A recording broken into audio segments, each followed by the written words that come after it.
Paldea has a huge problem, something more serious than poor level design and much more serious than awful optimization and 9 FPS. Hey, I'm Lax, and let's talk about it. There's trash everywhere. Everywhere. Upon the recognition that Trubbish wouldn't be allowed into the boundaries of Paldea, Mr. Paldea himself decided to take it upon himself to make as much garbage as humanly possible and spread it far and wide, and bolt the garbage cans of the region shut for good measure. Now that the realization that wasn't the most thought-out plan has finally set in, we've been hired on with a full-time salary position to manage a team of waste removal specialists. Oh, hang on, excuse me. Wait, what? What was that? I don't have a team of experts on this? But I'm still getting paid, right? What? Unpaid internship? It'll look great on a college application. To where? Wait, no, I don't want to do this. Hello? Hello? You have got to be kidding me. So we're not getting paid, I guess, but he never said I couldn't keep all of that sweet, juicy trash. I guess let's get this over with.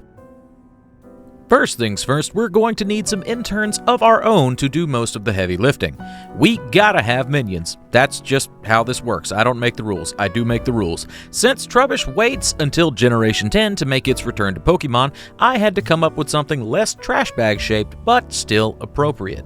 A green grass Grimer and a clear blue sky Coughing. Yeah, that's the ticket. After huffing yet another shiny hunt for dozens of hours, it's time for Step 2. No, we're not ready to actually do our job yet. We've got to put the game into a state that allows access to all of the items. Generation 9 Scarlet and Violet removed the need for all hidden moves and essentially replaced them with a living ATV. Co-Ride-On and Me-Ride-On act as your buddy, bike, and all HM moves rolled into one. Well, surf and rock climb anyways. It can fly too, but you can just fast travel at any time, so that's cool. So, what does that game state look like? Well, technically only the swimming and climbing upgrade are necessary for this, but flight, not gliding, but actual controllable flight, is pretty dang helpful for this challenge too. So, right, yeah, Step 2. Step 2 is beating the game and both DLCs. Easy, right? This isn't a Lechonk or Sunkern run, so yeah, it wasn't too bad. Just time-consuming. Maybe 60 hours total after beating the main game, post-game, and DLCs up until flight is unlocked.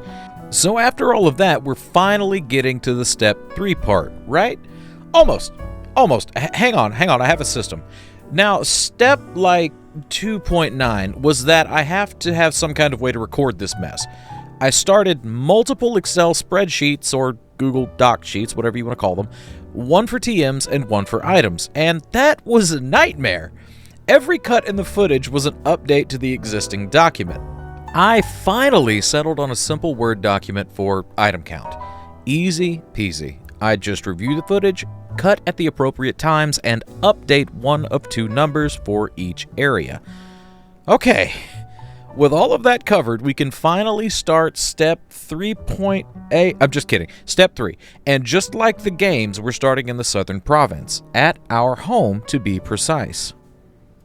I felt that the best way to organize this fuster-cluck of a video was, gerrymandering. I'll explain. There are 4 provinces in Paldea, north, south, east, and west, and each are further broken down into areas 1 through 6. So like South Province Area 3, for example. Breaking it up by area seemed like a great idea, but I started to realize that there are a lot of standalone biomes that just kind of exist in the provinces that aren't categorized in areas 1 through 6. Like the Asado Desert, Casaroya Lake, or the Tag Tree Thicket, just to name a few. Where do those go? That's where the good old never use shadily ever practice of gerrymandering comes in. Though this isn't really the same thing since it has nothing to do with political boundaries, but you get what I mean. We had to divide and conquer this task to make it more easy to accomplish. Anyways, we're starting down south, yeehaw. The southern province, including the South Paldean Sea, starts off pretty straightforward. Areas 1 and 2 are pretty flat and easy to navigate. Areas 3, 4, 5, and 6, however, require quite a bit of rock climbing. Areas 3 and 6 were particularly difficult. Area 3 is the red cliffy area between Mesagoza and Artisan, where the Mr. Big Cloth can be found. Lots of ins and outs, peaks and valleys, and caves ending in Artisan, a town directly between the east and south border. It sucks a lot, but not nearly as a lot as Area 6.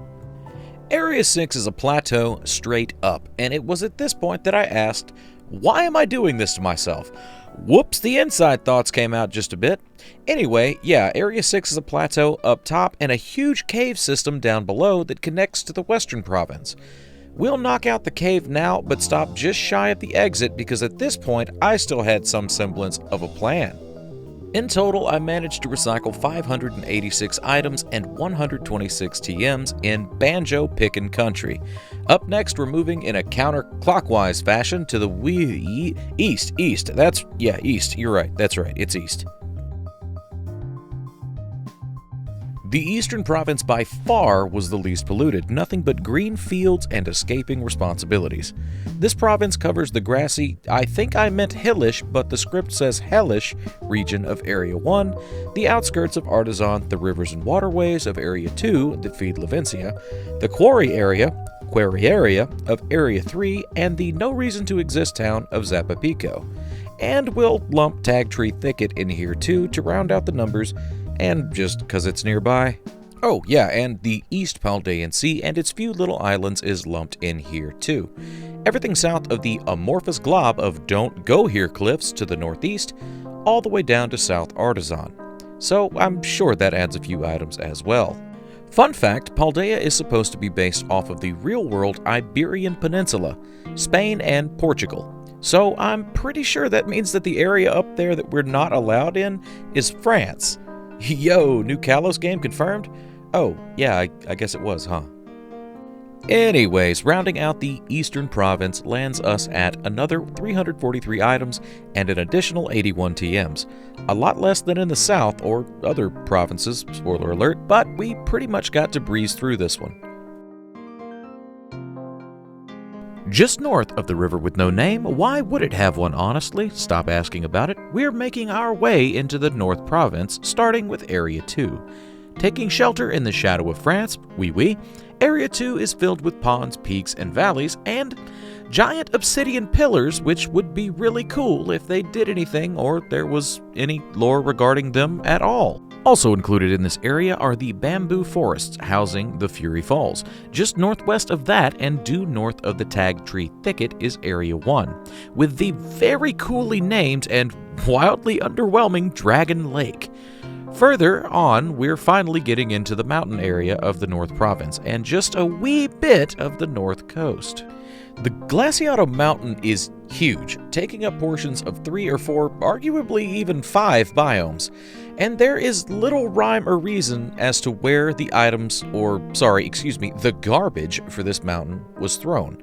The paths are few and far between, and it seems that a tree was planted above most of the item spawns. Oh, I meant to say trash. The cracks are appearing in my facade. We're going to be starting in the Dalazapa Pass. The Dalazapa Pass buttresses the southern edge of the Glaciato Mountain. Am I using that word correctly? Buttress. Buttress. It's got a cool little outside-inside-y cave portion with stellar vibes, right before you get to the mega doo-doo that is the mountain itself. There's honestly not much to look at in the Glaciato Mountain, just wide open snowdrifts with a few trees here and there. But there are a few notable areas, or at least areas that aren't just snow. Some waterfalls, some ponds, and Mountain Daddy's fingers. What? That's not what they're called. Huh. Also Lavender Town. Nope. Ekritik City. Nope. Montenevra. Got there in the end, didn't we? As a long-winded side note, Grusha's ski resort is also here, and all of those words are a stretch. It's a battle mat, a Pokemon Center, and a gym building. That's it. The ski portion is a one-time thing for the gym test, and there's no way back up that isn't hoofing it. My main gripe is that Paldea is supposed to be built around real-life Spain, well, the Iberian Peninsula.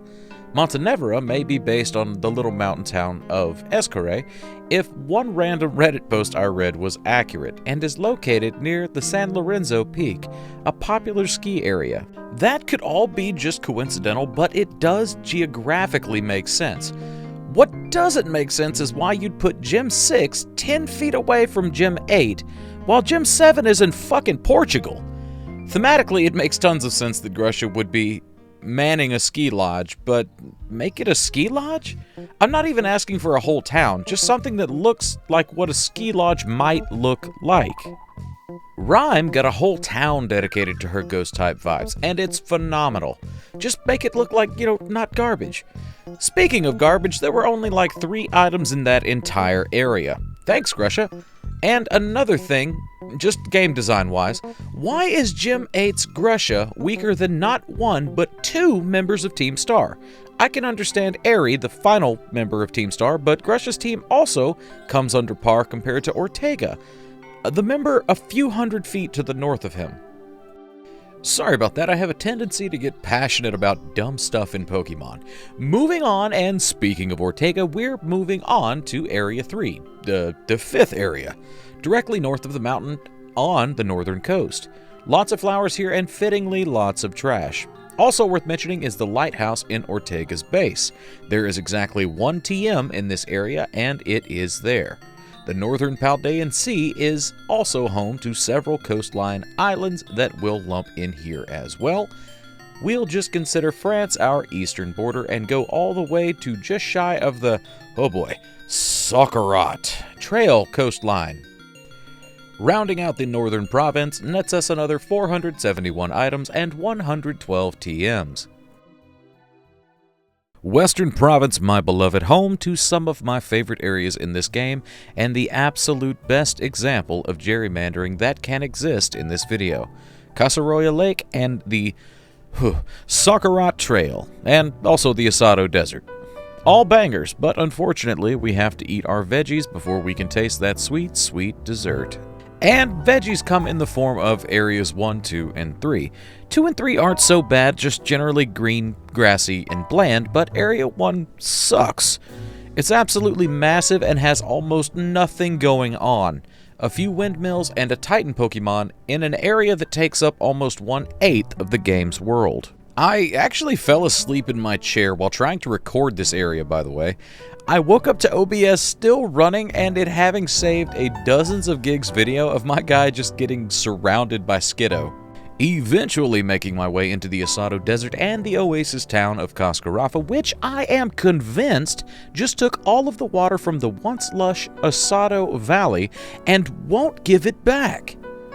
Area 2, just north of the now desert, doesn't have much going on besides a no reason to exist besides a gem test town of Porto Marinara. And rounding out the lesser areas of this province is Area 3, a mostly empty green route with not a lot going on, except the area in and around Medali, housing the best gym leader ever and maybe the worst shiny hunt ever, all in the same place.